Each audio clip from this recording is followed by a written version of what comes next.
Hello, how are you? నమస్తే నమస్తే, బాగున్నారా? ఇంకొక కథను తీసుకొచ్చాను. పేరు చెప్పానా? తోడు దొంగలు. చూద్దామా? వింటారా?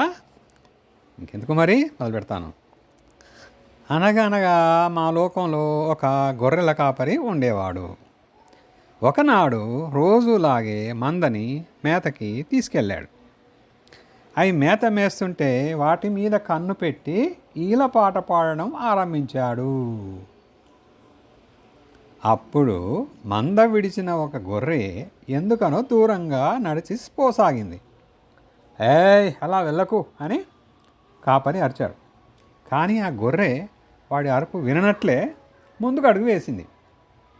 ఏయ్, నీకే చెప్తుందంట, వెనక్కిరా అని కసరినట్టుగా చెప్పిన ఆ గొర్రె తన మానం తాను వెళ్ళిపోతుంటే కాపరికి కోపం వచ్చింది. కోపం వచ్చి ఒక పెద్ద రాయి దాని మీదకి విసిరాడు. ఆ రాయి సరిగ్గా దాని కొమ్ముకు తగిలి ఆ కొమ్ము కొంచెం విరిగింది.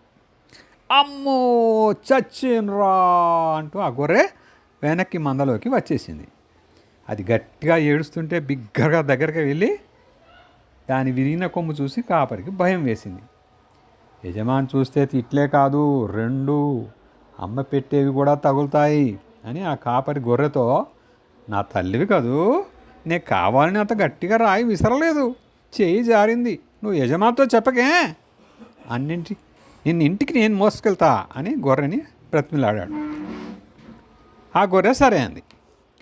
ఇంటికి మందని తీసుకొచ్చేటప్పటికి యజమాని అక్కడే కూర్చున్నట్లు ఉన్నాడు.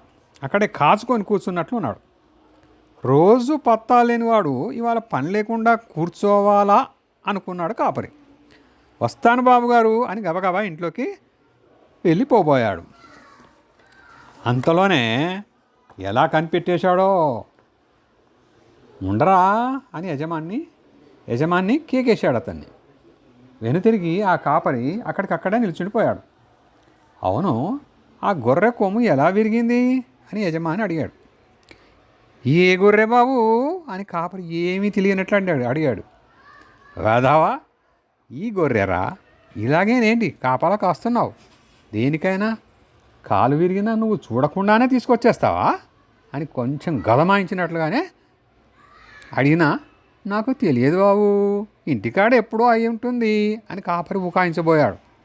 దొంగ వేదవా, ఈ రక్తం చూడు, కొత్తగా తగిలింది దెబ్బ ఏదో అని యజమాని గొర్రెతో, ఎలాగైందే ఇది అని భుజంగిస్తూ అడిగాడు. ఆ గొర్రె ఏమో అన్నట్టు మొహం పెట్టి ఊరుకుంది. నిజం చెప్తావా లేక డొక్క శుద్ధి చేయాలా అని చేంతాడు తీసేటప్పటికి, దానితో మాత్రం కొట్టకండి బాబు, వారం వరకు జివ్వుమంటుంది అని నిజం చెప్పేశాడు కాపరి.